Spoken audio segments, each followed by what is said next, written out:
learn method in Java. Any method क्या है, कैसे काम करता है, एंड कितने तरह का मेथड्स होता है, एक मेथड का कितना पार्ट्स होता है. We will discuss everything in this class. So let us first define what is method. So here you see a method. When we define a set of code within a block or block having a name is called method. That means it must have a set of code uh, with a block. That means block means it's under a curly brace. Okay, whatever the code is there, and there is a name of a functions, and that is called the method. So it can call or invoke at any time. So how many types of methods are there? There are two types of methods in Java, that is predefined and user defined. Now predefined means you have used like this math.pow, say 10 comma 2, like println is the function. Okay, you have used this. So these are the function or methods, and this is predefined. Predefined मैंने पहले से ये define किया हुआ है, but in user defined ये हम लोग खुद define करेंगे, and we are going to learn this predefined user defined method. Sorry, so user defined method we are going to learn, and let's move. Then so method declaration कैसे होता है? So and method declarations में you see each and every methods में कई parts होते हैं. एक part होता है ये public, this is the another part int, that is another part the there is name of the functions or methods, and this is the parameters. So this is what? This is the access label or the access specifier or access modifier. Okay, and this is int is the what? It's a return type. So here return type is int, and this is the method name. So you can say it is a method name, and this is called the parameter.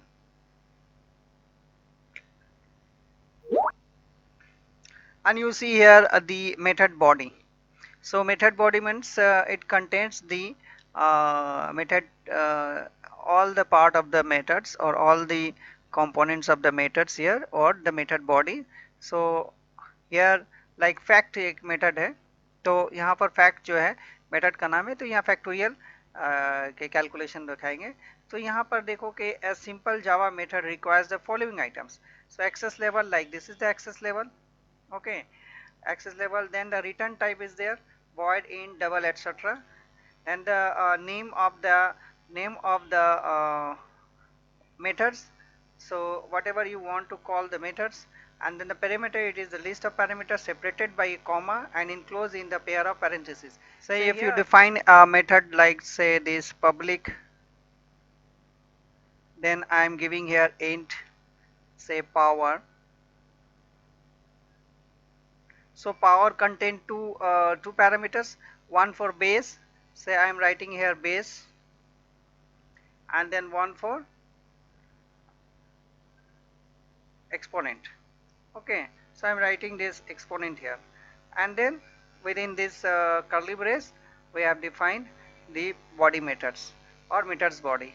So this is the two parameters. Okay, let's move to full-fledged methods over here. So I am defined here uh, public class factorial. This is a class factorials, and I have defined a method called factorial or fact, and here the public int fact and int x. Public is the access specifier or the modifier, and int is the here the return type, it return the integer, and fact is the name of the function or methods, and int x is this is the parameter. It's the parameter. Okay, so this is how we define the header of the methods. So we can say it is the header, it's a header part of the methods. Okay, and then within this curly brace, you see here within this curly brace the methods bodies are there. So f equal to 1, num equal to x, and then for I equal to 1, I less than equal to num, and then I plus plus. So say from here this function is called, and this main methods. Okay, so here ob dot fact, here n contain 5, so here x contain 5 and x is assigned to num, so num here contain equal to 5, and then this loop will iterate 5 times. So like this, say here f, so here f equal to 1 and I equal to 1. So the first value of f is 1 and the first value of I is 1. So and then the f value is 1. Then that's next value of I become 2, and then 2 is the f value. So then 2 and then I become 3, it becomes 6. Then 6 into 4, then 24, and then 24 into 5, this become 120. So here it calculate the 120, and this 120 assigned to f, and this assigned this return f here, f is 120. so ये कहाँ return करेगा, ये return जो है f जो है यहाँ पर रिटर्न करेगा, बिकॉज हम यहाँ पर कॉल कर रहे हैं तो इसके अंदर से वैल्यू पास करेगा, इसके अंदर कैलकुलेशन हो रहा है, एंड देन 120 जो है वो कहाँ पर असाइन होगा, f इक्वल टू 120, बिकॉज यहाँ पर रिटर्न हो रहा है, एफ ए रिसीव कर रहा है, and system dot dot println factorial equal to F A. ना अब यहाँ पर हमने इंट क्यों डिफाइन किया, सवाल ये पैदा होता है। ठीक है, यहाँ पर हम जो है इसको फ्लोट भी डिफाइन कर सकते थे, यहाँ पर जो है हम इसको जो है कुछ और भी डिफाइन कर सकते थे, बट इंट क्यों डिफाइन किया, इसीलिए कि हम इंट डिफाइन किया कि हम जो रिटर्न करेंगे, यहाँ रिटर्न कौन सा वैल्यू करेंगे, एफ को रिटर्न कर रहे हैं, तो एफ क्या है, एफ भी रिटर्न है, एफ भी जो है इंट इंटीजर डेटा टाइप से। सो हम जो भी वेरिएबल हम रिटर्न करेंगे, जिस उसका जो टाइप होगा वही यहाँ फंक्शन का रिटर्न टाइप होगा और मेथड का रिटर्न टाइप होगा। तो ये ध्यान में रखना, अगर ये डबल होता तो ये भी डबल होता, फ्लोट होता तो ये फ्लोट होता, एंड जब रिसीव कराएंगे जहाँ पर वैल्यू जो है वो रिसीव होगा वहाँ पर भी वो ही डेटा टाइप्स होगा, लाइक यहाँ पर। ओके, एंड यहाँ पर अब देखो कि इस जगह ये जो वेरिएबल्स हैं, यहाँ जो वेरिएबल पास कर रहा है या ये यहाँ जो वैल्यू पास कर रहा है, दैट इज ओ बी, यहाँ पर पास कर रहा है O B dot fact n. Now n contains 5, here 5 है, so यहाँ ये जो n है इसको बोलते हैं एक्चुअल पैरामीटर।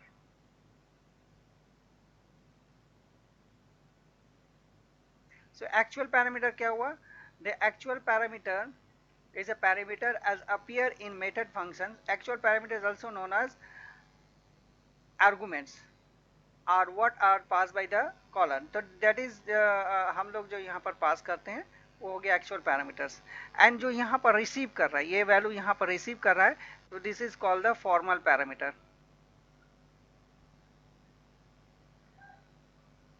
तो the identifier used in method to stand for the value that is passed into the methods by a caller, formal parameter also known as parameter of the function or methods. So I think it is clear. Now let's move to different kinds of functions. So here, so mainly तीन तरह का functions होता है। एक होता है normal functions, जिसमें हम लोग जस्ट से एक क्लास यहाँ डिफाइन करते हैं, से क्लास का नाम देते हैं summation, then int a, b, c, then यहाँ पर हम लिखते हैं void sum, एंड यहाँ पर कोई पैरामीटर पास नहीं हो रहा है, एंड देन यहाँ पर हम करते हैं a equal to 10, and then b equal to 20, then c equal to a plus b। So यहाँ पर हमने एक फंक्शन बनाया, एंड यहाँ पर देखो कि हमने कोई भी एक्सेस स्पेसिफायर नहीं दिया। अगर एक्सेस स्पेसिफायर हम कोई भी नहीं देते हैं तो ये जो है डिफॉल्ट एक्सेस स्पेसिफायर होता है, इस यहाँ पर क्या होता है, डिफॉल्ट होता है। ओके। अगर हम कुछ भी नहीं देंगे तो डिफॉल्ट एक्सेस स्पेसिफायर होगा। सो अब यहाँ पर एक और फंक्शन हम बनाते हैं या मेथड बनाते हैं, that is called display, and इसको हम यहाँ पर प्रिंट करते हैं।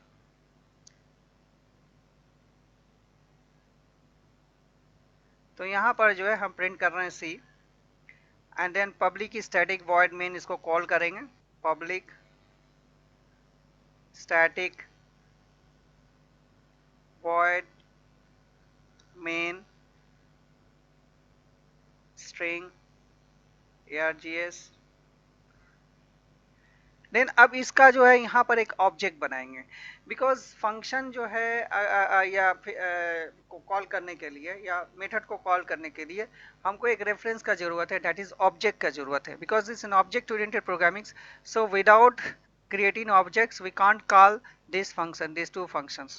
Okay, so I have to create one object for that. So summation is the class name here, and then यहाँ पर हम एक ऑब्जेक्ट का नाम देते हैं ob equal to new, and then summation, summations, then ob dot sum, then ob dot display.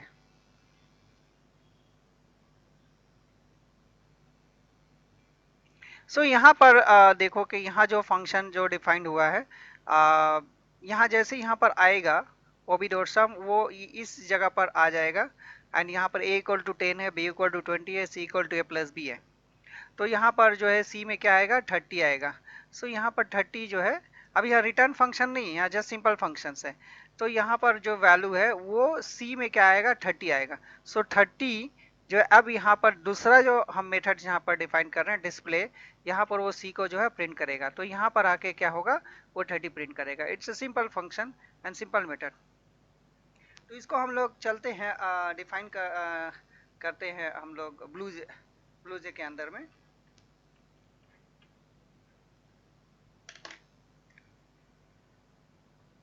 तो यहाँ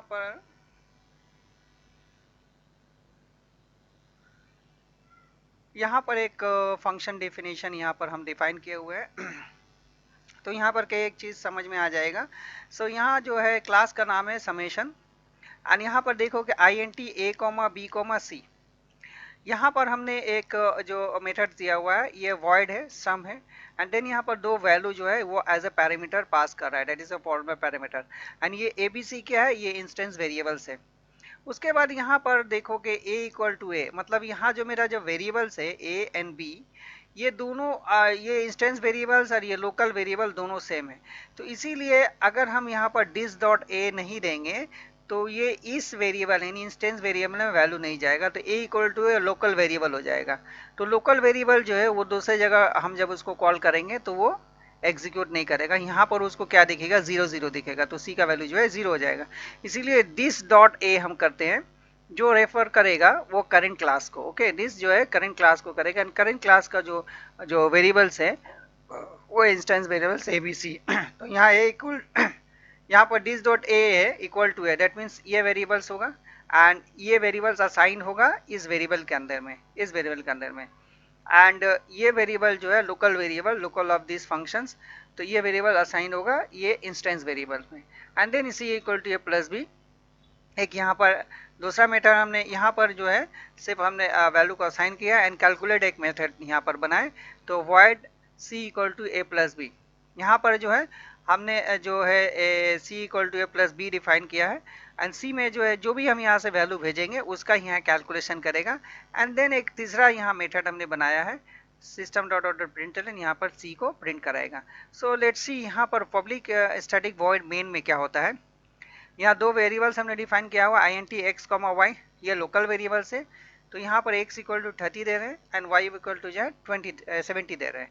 देन यहाँ पर जो है ये ऑब्जेक्ट्स हम बना रहे हैं, summation ob equal to new summations, and यहाँ पर एक्चुअल पैरामीटर है x, y। तो x में है 30 एंड y में जो है वो 70 पास कर रहा है, और वो 70 पास करके यहाँ पर आएगा, दैट इज 30 एंड 70 आएगा। इसमें a में 30 एंड b में जो है 70 आएगा। ओके, देन उसके बाद जो है यह असाइंड हो रहा है a एंड b में। उसके बाद यहाँ पर जो है फिर हम ओबी डॉट कैलकुलेट कॉल कर रहे हैं, यहाँ पर सी होगा a plus B, that mean 30 plus 70 हो जाएगा 100, तो सी में आएगा 100। देन उसके बाद ओबी डॉट डिस्प्ले कॉल हो रहा है, जो ओबी डॉट डिस्प्ले जैसे कॉल होगा वो क्या प्रिंट कर देगा 100। तो ये एक इसमें कोई रिटर्न टाइप नहीं है, ये वॉइड जब रहता है तो इसमें कोई रिटर्न नहीं होता है। अब सपोज करो कि हम इसको रिटर्न बनाना चाहेंगे, तो जब हम रिटर्न इस फंक्शन को बनाएंगे या मेथड्स को बनाएंगे तो हम कैसे करेंगे।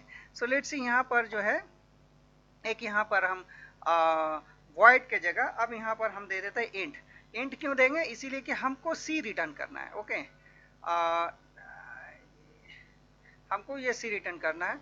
एंड ये जो मेरा कैलकुलेशन जो हुआ है, इसको कैलकुलेशन को जो है हम यहाँ पर ही करते हैं।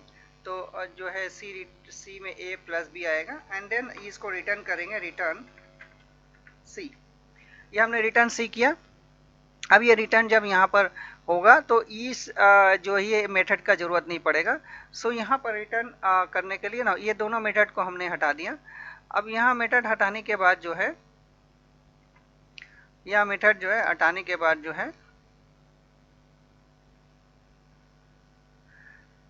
अब यहाँ पर जस्ट रिटर्न कहाँ पर करेगा, यहाँ पर करेगा वो जहाँ पर इस मेथड को कॉल कर रहे हैं। सो ये कॉल करने के लिए यहाँ पर एक हम वेरिएबल ले ले रहे हैं s, और यहाँ पर कर देते हैं s equal to ob dot sum. तो यहाँ से x में जाएगा 30 एंड y में जाएगा 70। सो इन दोनों मेथड्स यहाँ पर हमने डिलीट कर दिया, तो यहाँ से भी हम डिलीट कर दे रहे हैं।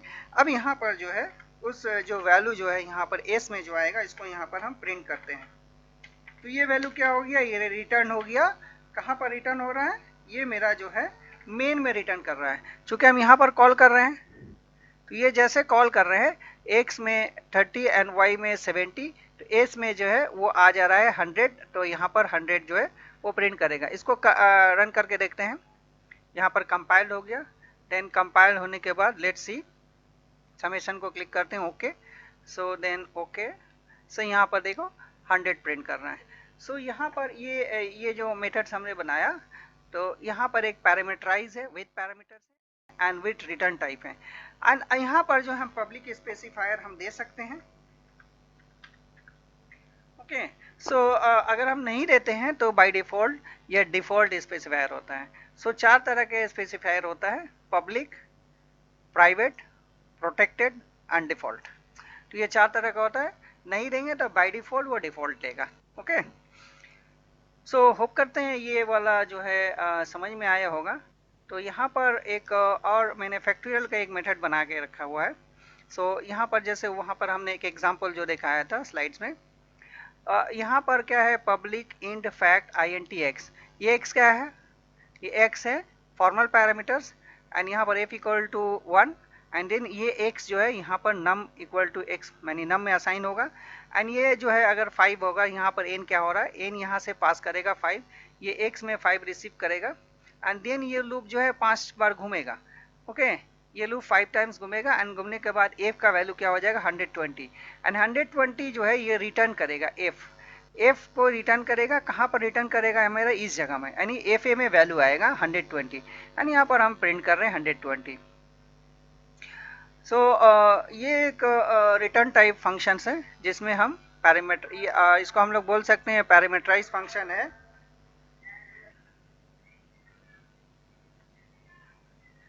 सो हम लोग जो है नेक्स्ट एक फंक्शन दिखाते हैं। वो फंक्शन जो है प्राइम नंबर बताएगा कि प्राइम नंबर है कि नहीं, और ये पैरामीटराइज फंक्शन होगा। तो हम यहाँ पर करते हैं क्लास प्राइम नंबर। यहाँ पर देखो कि हमने दो वर्ड लगाया है, प्राइम एंड नंबर। सो पहला वर्ड का फर्स्ट कैरेक्टर जो कैपिटल होगा एंड दूसरा वर्ड का भी फर्स्ट कैरेक्टर जो है कैपिटल होगा। ये हमेशा ध्यान में रखना। जब भी हम क्लास का नाम लिखेंगे कैपिटल से स्टार्ट होगा, एंड जब भी हम कोई भी वेरिएबल्स या फिर मेथड का नाम लिखेंगे वो स्टार्टिंग उसका जो है स्मॉल से होगा। सो हम यहाँ पर जो है वेरिएबल हम डिफाइन कर रहे हैं INT_f एंड देन हम डिफाइन कर रहे हैं n, जो इसको हम n में वैल्यू लेंगे और यहाँ पर नम कर दे रहे हैं एंड एक वेरिएबल फॉर ले रहे हैं आई जो है ये लूप के लिए ले रहे हैं। तो यहाँ पर जो है कैसे इसको बनाएंगे, तो फंक्शन का जो नाम है यहाँ पर हम देते हैं int is प्राइम। तो इज जो है वो हमने स्मॉल कैरेक्टर से लिया is prime, and then int हमने लिया से n एक वैल्यू लिया जो रिसीव करेगा value as A it's a formal parameter. So यहाँ पर num इक्वल टू हमने दे दिया x और n लिया है reader n, and then f को जो है हम यहाँ पर कर दे रहे हैं 1। ओके, f को जो है हम कर दे रहे हैं यहाँ पर 1। अब जो है प्राइम नंबर किसको बोलते हैं, से 5। 5 इज अ प्राइम नंबर। तो the number which is divisible by 1 and by itself. तो यहाँ पर जो है वो नंबर सिर्फ 1 एंड 5 से डिवाइड होगा। तो जैसे यहाँ 2 से 3 से या फिर 4 से ये 5 जो है डिवाइड नहीं होगा, तो 5 is the prime number. Like से 9 एक नंबर है, तो 9 जो है अगर हम इस 9 जो है 2 से डिवाइड नहीं होगा बट 3 से जो है वो डिवाइड हो जाएगा। So 9 is not a prime number. So अगर मेरा वो नंबर दैट इज एक वही नंबर 5 जैसे एक नंबर है, तो अगर मेरा नंबर 1 से या फिर वही नंबर से अगर डिवाइड हो जाता है तो वो है प्राइम नंबर, और दूसरे से अगर डिवाइड नहीं होता है तो प्राइम नंबर होता है। लेकिन अगर वो नंबर जो है 1 एंड 5 के उस नंबर के अलावा किसी और नंबर से अगर वो डिवाइड होता है तो उसको प्राइम नंबर बोलते हैं। सो यहाँ पर 9 जो है 2 से डिवाइड तो नहीं हो रहा है बट 3 से डिवाइड हो रहा है। 9 से तो डिवाइड होगा ही, 1 से डिवाइड होगा, लेकिन अदर देन 1 एंड 9 से जो है वो 3 से डिवाइड हो जा रहा है, तो ये प्राइम नंबर नहीं है। बट 5 जो है प्राइम नंबर है। सो इसको हम लोग जो लूप चलाएंगे वो हम कहाँ से स्टार्ट करेंगे, वो हम 2 से स्टार्ट करेंगे बिकॉज हमको 1 से चेक नहीं करना है। And then I less than हम करेंगे नम, नॉट इक्वल टू, यहाँ ध्यान रखना, and then I plus plus. उसके बाद जो है यहाँ पर यहाँ पर हम चेक करेंगे कि नंबर मेरा जो है इससे डिवाइड हो रहा है कि नहीं। तो नम परसेंटेज आई इक्वल टू 0। अगर मेरा डिवाइड हो जाता है तो मेरा f का वैल्यू क्या हो जाएगा, वो हो जाएगा 0, एंड ब्रेक करके जो है यहाँ से वो बाहर निकल जाएगा, इस लूप से बाहर चला जाएगा, एंड देन यहाँ पर रिटर्न करेगा, रिटर्न f करेगा। ये फंक्शन जो है ये क्लोज हो गया, क्लास भी क्लोज हो गया। अब हम एक दूसरे क्लास में इस फंक्शन को जो है कॉल करेंगे। तो यहाँ पर फंक्शन का जो है यहाँ पर डिफाइन कर रहे हैं एक जो कॉल करेंगे, तो यहाँ पर लिख देते हैं क्लास टेस्ट। तो मैंने एक क्लास लिख लिया, एंड देन इसमें हम लोग पब्लिक स्टैटिक वॉइड मेन लिखेंगे, पब्लिक स्टैटिक वॉइड मेन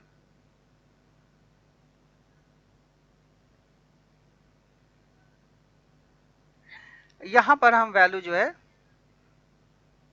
क्या देंगे, एक वैल्यू देंगे जो वैल्यू रिटर्न करेगा f का वैल्यू को, एंड एक ऑब्जेक्ट बनाएंगे। तो यहाँ पर पहले हम एक ऑब्जेक्ट बना लेते हैं प्राइम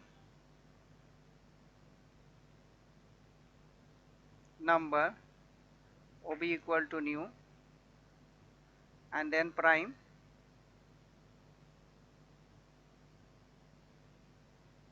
नंबर। तो यहाँ पर हमने दे दिया prime number ob equal to new prime number. अब एक और वेरिएबल लेंगे जिसमें वैल्यू जो है f का वैल्यू वो रिसीव करेगा, तो हमने वैल्यू यहाँ पर से fa ले लिया एक। Okay, now fa equal to ob dot, हमने फंक्शन का नाम यहाँ पर क्या दिया हुआ है, इज प्राइम। तो यहाँ लिखते हैं इज प्राइम, देन यहाँ पर हम वैल्यू जो है हमसे 5 सप्लाई कर रहे हैं। तो हम 5 दे तो यहाँ पर क्या रिटर्न करेगा, मेरा f ही रिटर्न करेगा बिकॉज f जो है 5 जो है डिवाइड नहीं होगा। सो f का वैल्यू 1 रहेगा, तो यहाँ पर 1 आएगा। यहाँ पर चेक करेंगे कि अगर मेरा fa का वैल्यू अगर 1 होता है तो इसको हम लिखते हैं system dot out dot println, यहाँ पर क्या लिखेंगे, प्राइम।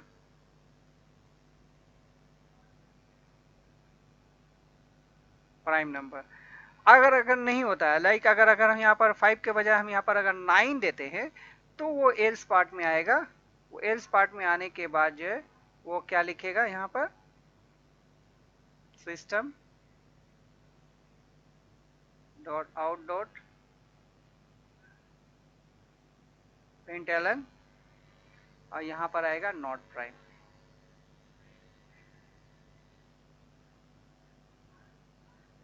Not prime. फिर यहाँ पर जो है ये मेन का क्लास क्लोज एंड ये टेस्ट का। तो जब इसको हम रन करेंगे तो अगर मेरा 5 अगर वैल्यू सप्लाई होता है तो वो मेरा रिटर्न करेगा प्राइम नंबर। तो यहाँ पर ये जो 5 है ये as a actual parameter defined हो रहा है। ओके, अगर तो यहाँ पर जो 5 है ये एक्चुअल पैरामीटर है, और एक्चुअल हम बोल सकते हैं एक्चुअल पैरामीटर और एक्चुअल आर्गुमेंट्स। एंड यहाँ पर जो आ रहा है वैल्यू, ये जो वैल्यू है ये जो है फॉर्मल पैरामीटर से, ये जो है फॉर्मल पैरामीटर से, formal parameter. Okay, it's a formal parameter. And यहाँ जो ये जो वैल्यू दिख रहा है ये हो गया तुम्हारा return type is a function name. And यहाँ पर जो है कोई भी एक्सेस स्पेसिफाइड नहीं है तो ये डिफॉल्ट हो गया। तो अगर हम पब्लिक लगा देते हैं तो ये पब्लिक होता है। जनरली डिफॉल्ट होता है या फिर पब्लिक होता है, जो भी फंक्शन हम लोग डिफाइन करते हैं। सो होप के इस क्लास में समझ में आया होगा फंक्शन के बारे में सारा चीज़। तो उम्मीद करते हैं कि अगर कोई प्रॉब्लम अगर होगा तो हमको जो है कमेंट बॉक्स में या फिर डायरेक्ट कॉल करके हमको बताओगे, सो हम लोग सॉल्व करेंगे। सो आई थिंक